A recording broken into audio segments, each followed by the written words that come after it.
Welcome to Grief is the New Normal. I'm Dr. Heather Taylor, a licensed psychologist and grief specialist, here to help change the conversation about grief and build community and connection while we all adjust to this new normal we are living in. This podcast is for you if you are grieving or if you are supporting someone in a season of grief. I'm glad you're here.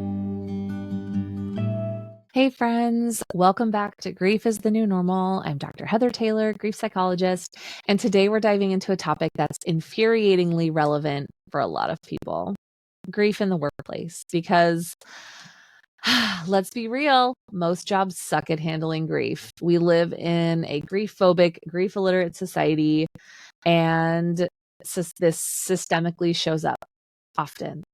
Because you lose someone, and what do they give you? 3 days of bereavement leave. 3 days to fall apart, process a life-altering loss, and somehow be work-ready again. That doesn't include traveling for a memorial or a celebration of life. That doesn't include the business of dying at all. That doesn't include the paperwork, any of that. 3 days, it's ridiculous. And then you're expected to come back, sit in a meeting about quarterly reports, and act like your world hasn't just imploded. It's ridiculous. It's unrealistic. And yet so many people are forced to push through because they don't have a choice. Not everyone has paid time off. Not everyone accumulates sick leave. They maybe have to use PTO, or maybe they'd used it for something else. It's a difficult system we're existing in. So today we're going to talk about why workplaces fail grievers so badly, the ways grief actually affect your ability to function at work, how to advocate for yourself when you're struggling, and what workplaces should be doing differently. We're using should in a positive way today. So if you've ever cried in a work bathroom, spaced out in a meeting, and had no idea what was just said, or felt like you were screaming inside while pretending to be fine at your desk, this one's for you. Let's get into it.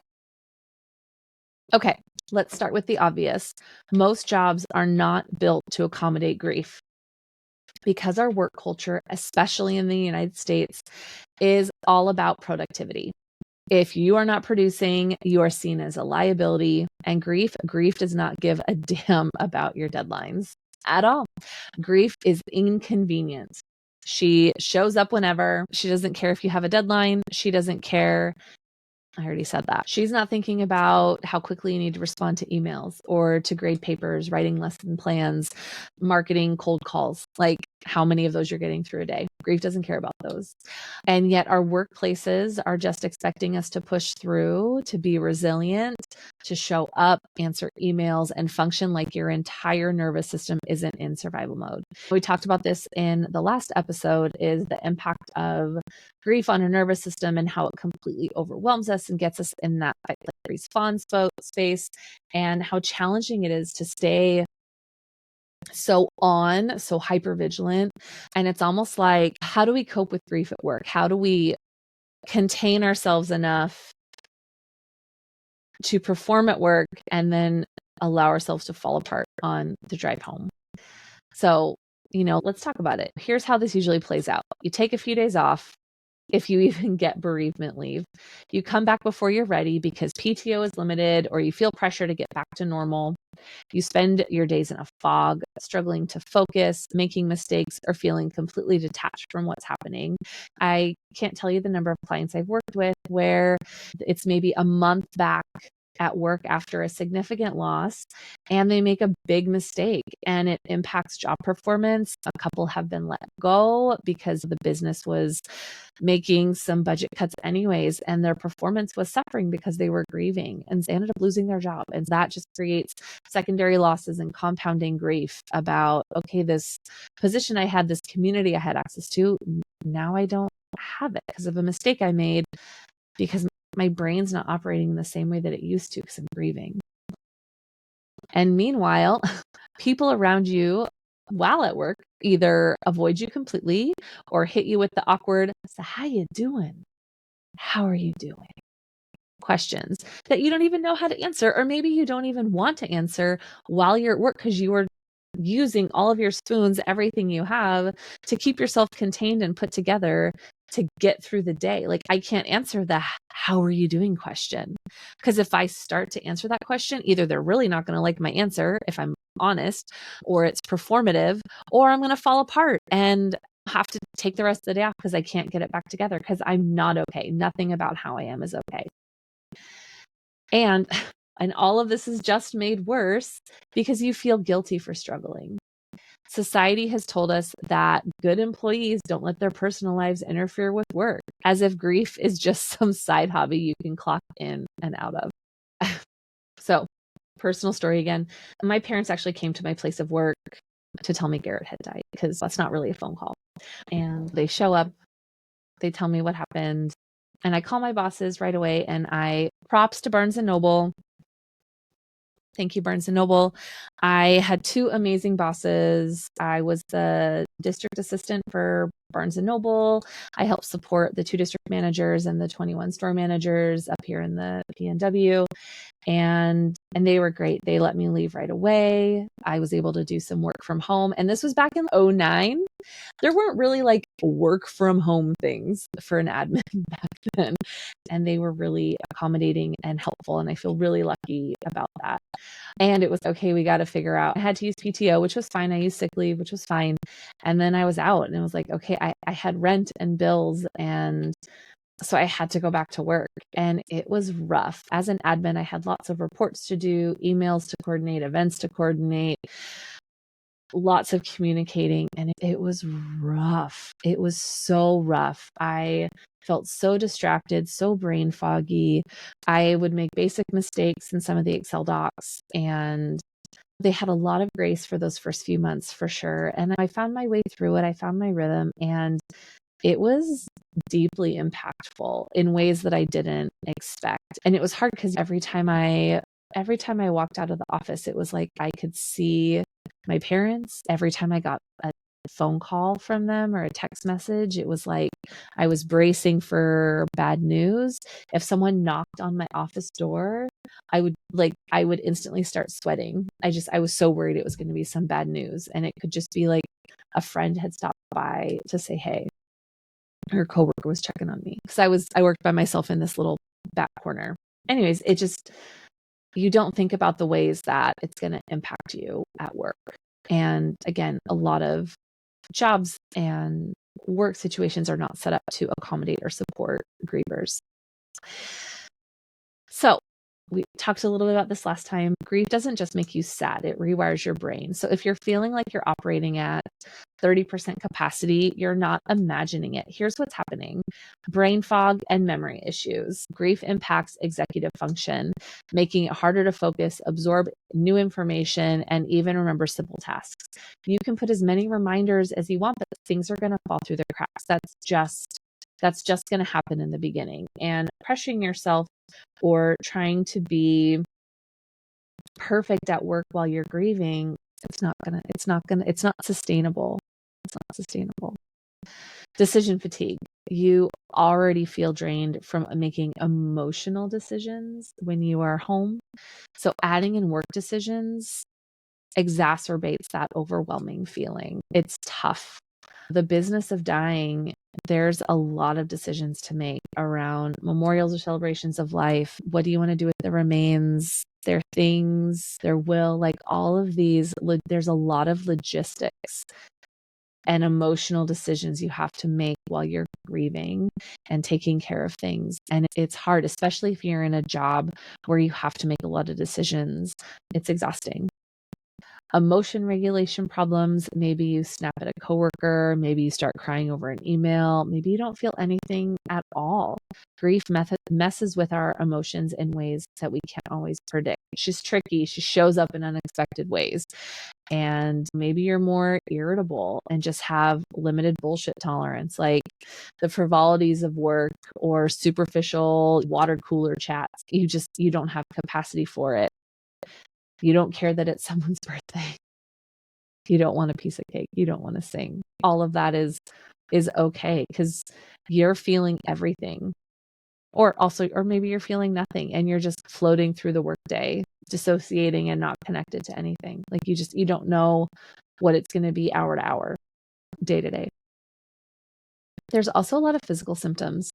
You can have headaches, stomach issues, exhaustion, no matter how much sleep you get. Grief is very physically taxing, and your body is just struggling to keep up and regulate and is keeping track of the pain that you're in. So when people encourage you to take care of yourself outside of work, listen to that advice. Grief is happening to you all the time. When we're at work, it's not just something that we leave at the door when we clock in. Like, we carry it with us. We might mask up where we listen to music or a podcast or something that helps us wrap ourselves up for the day so that we can be on. I think of people who work at a hospital or like where their decisions have a bigger rippling impact and they have to be on in a really serious way. How do we wrap ourselves up to focus enough, to take care of ourselves enough to do those hard things? And then how do we take care of ourselves after? How do we unwrap? How do we take the mask off and feel the feelings and let ourselves fall apart? Taking care of ourselves, resting, sleeping, eating, nourishing ourselves, moving in ways that feel good and comforting. Like, that stuff is important because grief is with us all the time, right? So what do you do when you're trying to grieve and work at the same time? Because let's be honest, not everyone has the privilege of stepping away for months to process their loss. So here are 4 suggestions to make work maybe slightly more bearable while grieving. Number 1, advocate for flexibility. If you can, ask for some remote work or flexible hours. If focus is an issue, request maybe project-based work instead of high-pressure deadlines. If you have a good boss, keep them in the loop. Communicate early rather than waiting for things to get so bad that you just can't anymore. Let them know that you're struggling so they can support you, so that maybe you can get someone else to help shoulder the burden, have a teammate you can lean on, that kind of a thing. So communicate. Number 2, lower your expectations. Seriously, this is not the time to grind. This is not the time to strive and really hustle for the big goals. You're not going to be operating at 100%, and that's okay. Try to adjust your workload where possible and giving yourself permission to do the bare minimum where needed. Like, that gets to be okay. You can just do what's on the job description. You don't have to go above and beyond the job description. And if and when mistakes happen, try to have self-compassion. You're literally in survival mode. Be kind to yourselves there. Number 3, set boundaries with coworkers. Boundaries are our friends. So if people keep asking how you are and you don't want to talk about it, here are some potential go-to responses. I appreciate you checking in, and I'm just taking things one day at a time. Another option, I'd really rather not get into it at work, and thank you for asking. You can say no to saying how you are. That gets to be okay. You don't have to do the performative I'm fine. You don't have to open your grief box while you're at work. You're allowed to say, this really isn't a great time. I'm really trying to just focus on work, and thank you for asking. And lastly, find micro moments for rest. Take more breaks than usual. Go for a walk, step outside, breathe. When I'm working with clients, we come up with a couple of those the bathroom stall coping strategies. If you're distracted, if you're not wanting to do something that feels vulnerable when you're at your desk or a cubicle or an office, pop into the bathroom in a stall. There's privacy in there, and use a grounding technique to just orient yourself, remind yourself that you can do this, that you're capable. Give yourself a few minutes to breathe. You can even do some guided meditations on Headspace or find a free one on YouTube. Bathroom crying sessions are also super valid. If you just need to release the pressure valve, that I talk about that with clients a lot, where I use the metaphor of mason jars. A human, we're mason jars. And when we're at our best, our thoughts, feelings, emotions, memories, they're swirling in our little mason jar, and we can access them whenever we need to. And when something hard happens, like a loss, like a death, or, it could be relationship based too. We have a breakup, that thing. We're having a really strong emotion reaction. We put the lid on and screw it on tight. Pressure starts to build. And so we have to find ways to creatively release the pressure that is building within us. And so bathroom crying session, that's totally valid. And if you haven't had one yet, just wait. That might be in your future. Also, if your social battery is tapped, have lunch in your car. A completely acceptable coping mechanism. Find a quiet spot. If you don't drive and you take the bus to work, okay, is there a private space that you can eat lunch where you don't have to socialize or be on for anyone? Okay, and listen, I need to say this. This isn't just about what you should be doing. Workplaces need to do better, period. We need better bereavement policies. 3 days isn't enough. Flexible return plans. Grief doesn't end just because the PTO ran out. We need some mental health accommodations. Our brains aren't at full capacity. That should be acknowledged. And more training for managers so that grievers aren't expected to just suck it up and perform. Grief is part of life. It is the most universal lived experience. We are all going to grieve something, and workplaces need to start treating it that way. So we need to advocate for a more grief literate society. Anyways, let's wrap this up. Grief significantly impacts our ability to work in ways people don't always see. You don't have to perform being okay to be valuable at your job. You deserve accommodations, flexibility, and understanding. And I get that in today's current climate, that is scary to ask for. This is meant to be a bigger systemic conversation and not put you in a position where you are more vulnerable at work. And workplaces, they need to do better, full stop. If this episode has been helpful, maybe share it with a coworker, share it with your boss. Like, I can take the heat, send them my way. We can have a conversation about how they can be better supportive. Yeah. And if you have any work stories or are just struggling with how do I grieve at work, reach out. I'm happy to offer support and ideas, and we can talk about it. Thank you guys for listening in today. Remember to be kind to yourselves and take care. We'll see you next time. That's it for today's episode of Grief is the New Normal. If this conversation resonated with you or you think it might benefit someone else, please share it. Sharing can open doors to healing, understanding, and normalizing these griefy conversations. If you're craving deeper insights or ongoing support, consider signing up for the Grief Gap newsletter. It's packed with resources, tips, and personal stories to help you navigate your grief journey. Visit the website www.griefisthenewnormal.com to subscribe. For those who prefer a more personal touch to their healing process, check out my grief journal, Authentically Unapologetic. It's designed to help you explore your grief on your own terms with prompts and exercises that encourage reflection and growth. I'm Dr. Heather Taylor, and I look forward to our next meaningful conversation. Our soothing tunes are provided by the Datacorns. If you're interested in sharing your story, collaborating, or learning more, please email me at hello@griefisthenewnormal.com. You can also stream the episodes on YouTube for more engaging content. Until next time, keep exploring your grief with intention and support, remembering you don't have to do this alone.